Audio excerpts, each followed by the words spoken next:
이런데도 윤석열이 탄핵이 안 된다면 나라가 망한다. 안녕하십니까, 정치와 사람입니다.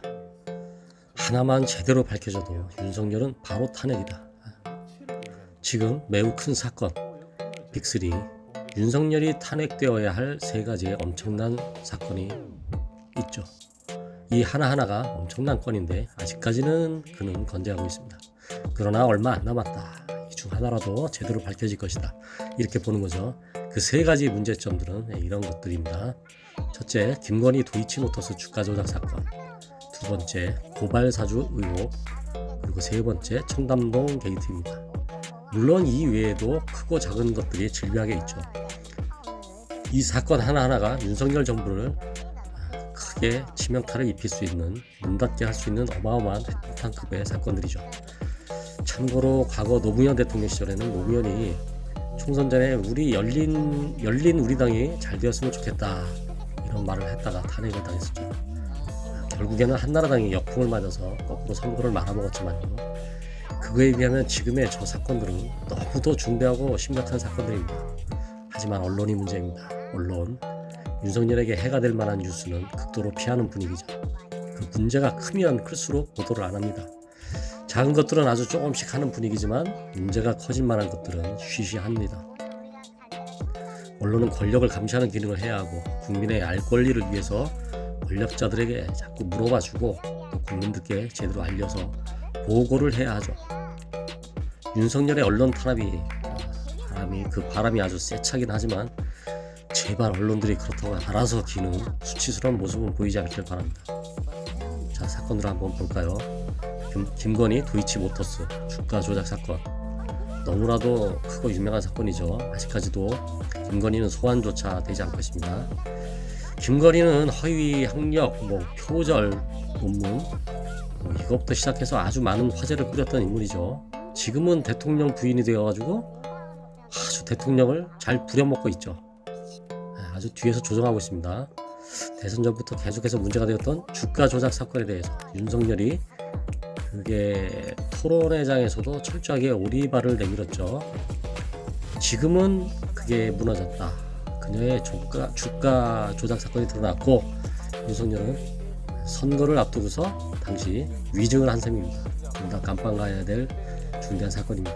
윤석열 본인이 만일 이런 사건으로 스스로를 수사했다면 그는 이미 자기 자신을 깜빡에 쳐놨어야 되죠. 두 번째, 고발 사주 의혹입니다. 잠잠했다가 요즘에 다시 불거져 나오고 있죠. 재판 과정을 통해서 하나하나 진실이 다 드러나고 있습니다. 지난 총선 선거전에서 검사 측이 진보 측의 사람들 몇 명을 손보기 위해서 자기네들이 시나리오를 작성하고 고발장을 만들어서 자기네들이 이 고발을 하고 자기네들이 수사하고 하면 말도 안 되니까 그 고발장을 당시 손준성 검사를 통해서 여당 지금의 여당 측이죠. 당시에는 야당이었지만 검사 출신 김웅 의원에게 전달해서 대신 고발장 접수를 하게 만들었던 사건이 고발사주 사건입니다. 그때 당시에는 엉뚱한 이유로 김웅 의원과 손준성 검사를 모두 아주 탈출시켜줬는데 지금은 재판 과정에서 그들을 빼주었던 근거가 무너지는, 그래서 판이 뒤집힐 그런 상황에 와 있습니다. 고발장의 내용은 도이치모터스 주가 조작에 가담했었던 검찰총장, 당시 검찰총장 윤석열이죠. 윤석열의 부인인 김건희와 한동훈, 이들을 보호하려고 했던 거죠. 그리고 이들을 비판하는 진보 측 사람들을 아주 골로 보내기 위한 그런 내용이었습니다. 그러나 진실의 속것은 빠져나오게 돼 있죠. 언젠가 드러나죠. 이 과정에서 사건 조작과 공문서 위조, 검찰식이나 되는 놈들이 이런 어마어마한 범죄들을 저질렀던 것이 드러나고 있는 과정입니다. 역시 언론에서는 이것을 지금 방송을 할까요? 안 합니다. 중요한 일이니까, 큰 일이니까. 세 번째는 가장 최근의 일인 청담동 게이트 사건입니다. 개인적으로 봤을 때는 위에 두 가지 사건도 엄청나게 큰 사건이지만 청담동 게이트야말로 권력의 부패를 보여주는 가장 대표적인 종합판이라고 생각이 듭니다. 윤석열과 그의 떨거지들, 이들의 정체성을 그대로 엿볼 수가 있습니다. 이 사건은 어떤 면으로 봐도 청담동에서의 일은 아무리 봐도 거의 100% 확실합니다. 그런데 이제 사람들은 그러죠.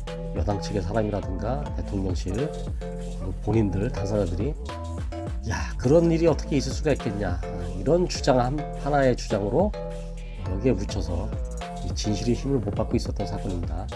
그러나 여기에 속으면 안 되죠. 윤 정부와 주변 사람들은 얼마든지 황당하고 말도 안 되는 사고를 치는 사람들, 사기를 치는 사람들이라는 것을 우리가 얼마나 더 당해야 알 수 있다는 말입니다. 청담동 게이트를 부정했던 논리 중 중요한 게 몇 가지 있었죠. 청담동 게이트 이거를 주장한 것은 다 거짓말이다 라고 하는 논리 말이죠. 일단은 당사자인 첼리스트가 그 내용을 부정했죠. 남자친구한테 의심을 받는 것이 그것을 빠져나가기 위해서 대통령과 한동훈을 만났다 이렇게 이런 내용으로 거짓말을 자기가 한 거다 라고 이제 실토를 하는 척을 했죠. 이거는 첼리스트가 결국 자기 자신의 안위를 위해서 진실 대신에 자기 자신의 미래를 선택했다는 거, 이거를 바보가 아니면 누구나 다 알 수 있을 것입니다. 자기 자신이 바본지 아닌지 한번 이거를 시험대로 삼아서 한번 검증을 해보시기 바랍니다. 또 한 가지 부정하는 근거는 장소를 특정하지 못했다. 그런 장소가 있었으면 왜 그 장소를 특정하지도 못하면서 왜 의문만 제기를 하냐, 이렇게 지적을 했던 것이죠. 그렇지만 이 사건을 끈질기게 추적하고 있는 더 탐사에서 그 청담동 술자리의 위치를 어느 곳인지 제대로 완전히 특정을 했죠. 그 건물을. 첼리스트가 자신의 전 남친과의 전화통화에서 했었던 얘기들이 여러 가지 있어요. 그 얘기에서 그 술집에 대한 여러 가지 이야기를 했죠. 그런데 그 얘기했었던 점들이 아주 일치하는 완벽한 빼박 장소입니다. 이제 모든 퍼즐이 다 맞춰졌습니다. 국감 때 김의겸 의원이 한동훈에게 이 의혹을 제기했을 때 한동훈이가 그랬죠. 제가 뭐 갤러리아 백화점 반경 1km 안에라도 있었다는 게 뭐 밝혀지면 무슨 책임을 지느니 뭐하는 개거품을 물고 이것을 부정했었죠. 누가 묻지도 않았는데 스스로 뭔가 재발이 저래서 일종의 자백을 한 것이라고 그때도 생각이 들었습니다. 실제로는 1km는 아니고 1.4km인가 뭐 그렇다는 거리에 있다고 합니다. 그리고 주변에 그랜드 피아노가 있는 집이 몇 군데 있긴 있는데 거의 없는데 흔하지 않은 거죠. 그랜드 피아노가 술집에 있다는 거는. 더 탐사에서 특정한 그 술집에 그 첼리스트가 말했었던 그랜드 피아노가 있다는 점, 그리고 음향 시설이 최고급이라는 점, 술집인데, 그리고 입구가, 이 건물의 입구가 좁고 주차하기도 힘들고 차 들어가기도 뭐 쉽지 않고 간판이 잘 안 보인다는 점, 비밀스럽다는 점, 주차 박스 이야기도 나왔죠. 그리고 30명 이상 들어갈 수 있는 자리가 있다는 거. 그리고 이 건물에 위로 올라가는 계단은 안 보이고 밑으로 내려가는, 지하로 내려가는 계단만 보인다는 점. 그리고 사장이 옛날에 가수를 했던 그런 여성이라는 점. 가수를 하고 음악을 했었던 사람이 주인이다 보니까 그랜드 피아노를 갖다 놓는 마인드도 있고, 또 음악을 하고 있는 첼리스트가 딱 들었을 때 음향이 장난이 아니네 이런 걸 느꼈겠죠. 매우 인상적인 그런 것이었을 것입니다. 그리고 딱 맞아떨어지죠. 옛날에 가수 생활을 했었던 여성분이 사장이라는 점. 이런 수많은 지점들이 그녀의 진술과 일치한다. 완벽한 크로스 체크가, 그것도 아주 겹겹이 겹쳐서 아주 정확하게 특정을 해낼 수 있는 그런 장소가 이제 나타난 것이죠. 경찰도 아마 알고 있을 것이라고 짐작을 하고 있습니다. 그런데도 경찰은 뭐 르첰버, 티켓 이런 뭐 전혀 엉뚱한 데를 두고 거기를 압수수색해서 증거가 안 나왔다고 하죠. 그러면서 사건을 뭉개고 뒤치기를 하려고 했었죠. 아니, 첼리스트의 진술하고 일치하는 장소를 특정하고 거기를 뒤져야 하는데 자기네가 임의로 뭐 아무데나 뒤져가지고 거기를 특정하고 거기 조사해서 아무것도 안 나오니까 청담동 게이트는 거짓말이다 이렇게 말하는 거는 뭐 자기네들이 바보라는 것을 인증하는 것인지 아니면 진짜 국민들을 너무 개돼지로 바보로 보는 것인지 정말 이해가 안 되는 수작입니다. 여기에 또 속는 머저리들이 있다는 게 문제죠. 자꾸 이게 속는 머저리들이 있으니까 얘네들은 계속 속입니다. 이게 재밌으니까. 더 탐사가 이제 여기까지 이제 왔으면 이제 경찰, 언론을 꼭 얘기를 해야 됩니다. 경찰과 언론이 나서야 될 차례입니다.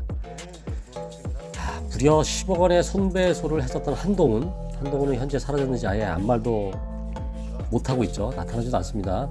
뭐만 있으면 아주 그냥 주절주절 떠들던 인간이 지금 아주 조용합니다.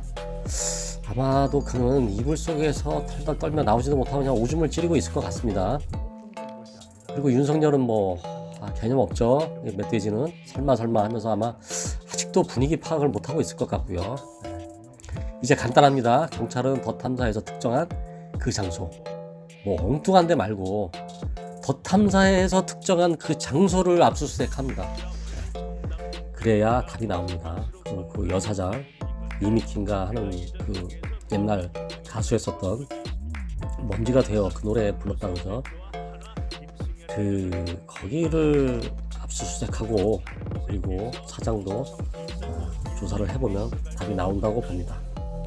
멧돼지 윤석열과 한뚜껑은 반면에 자기네들이 억울하다면 단번에 억울한 누명을 벗을 수 있는 절호의 찬스입니다. 여기서 이제 그 논리가 무너지고 아무런 자기네들이 연루된 게 없다라는 것이 밝혀지면은 이제 완전히 누명을 벗고 이 일에서는 자유로울 수 있게 되는 거죠. 그리고 이제 상대방의 엉뚱한 의혹을 제기했었던 사람들을 수사해서 집어넣으면 됩니다. 그런 찬스를 마다하는지 한번 지켜보겠습니다. 그리고 여기에 언론들이 따라붙어야 됩니다. 쟤네들도 무슨 조작하고 사기칠지 모르니까 직접 취재도 하고, 언론들이 뭐 하는 겁니까? 이런 특종을 놔두고 직접 취재하고 또 경찰들이 어떻게 수사를 하는지 또 붙어서 감시도 하고, 그리고 국민들께 좀 보고해 주세요. 그러면 이 사건은 종결될 수 있습니다. 이제 마지막에 온 것입니다. 멧돼지와 뚜껑은 그날 당일 자신들의 행적을 못 밝히고 있죠. 그러니까 지금까지 왔는데 특정된 그 장소에서 답을 얻으면 바로 사건이 종결되는 것입니다. 더 탐사에서도 할 말이 없죠. 여기까지 끌고 와가지고 이제 자기네들이 이게 이제 진실의 마지막이다 그러고 그걸 딱 뚜껑을 열었는데 그게 아니다 이러면 뭐 이 사람들도 골로 가는 거죠. 손배소에서 10억 물어줘야 되고 다 아주 그냥 박살이 나는 거죠. 그거 원하는 거 아닙니까? 한동훈이나 윤석열이 모두에게 너무 잘 되는 일 아닙니까? 우리도 지금 피로도가 높아져 있는데 거짓말로 이걸 사기를 쳤다 그러면은 그 사람들도 그냥 놔두면 안 되죠. 그래서 그 술집을 수사했더니 거짓으로 드러났다. 다들 보내야 됩니다. 김의겸도 그렇고 책임을 물어야 되죠. 다 빼박진 거니까. 위에 이런 세 가지 사건들 너무도 크고 중대한 사건들입니다. 경찰과 언론이 제일 중요한 것은 공정하게 하는 것이긴 하지만 공정까지 안 바랍니다. 그냥 열심히 하라는 것도 아니고 그냥 평범하게 어느 정도 그냥 제대로만 해준다고 하면 다 이것이 드러납니다. 진실이 다 드러나게 돼 있죠. 그렇게 결론이 날 사안들입니다. 너무나 명확하기 때문에 그렇습니다. 이거를 잘 모르겠는데 수사 열심히 하고 열심히 탐사해서 이걸 진실을 어떻게 뭐 무리되는 것을 좀 찾아내는 이런 것이라고 하면 힘드니까 그렇게 안 해도 좋지만 지금 여기까지 드러난 것을 취재하고 보도하고 그리고 경찰들도 다 이 사건들을 밝혀서 진실을 밝히는 거 이거 어려운 일 아니죠. 그렇게 하는지 국민들이 두 눈 뜨고 정말 두 눈을 부릅뜨고 지켜봐야 됩니다. 경찰과 언론의 존재 이유가 뭡니까? 그걸 좀 자각했으면 좋겠습니다. 스스로에 대해서 좀 자존심도 좀 갖고 자존감도 좀 갖고 책임감을 갖고 제발 자기 직업이잖아요. 그게 자기 자신의 직업에 대해서 충실하게 해주길 바랍니다. 자신들의 어떤 철학도 없고 그저 그냥 지보다 센 놈들 눈치만 보면서 평생 이렇게 개노릇하면서 살 수는 없지 않습니까? 정치화 사람이었습니다.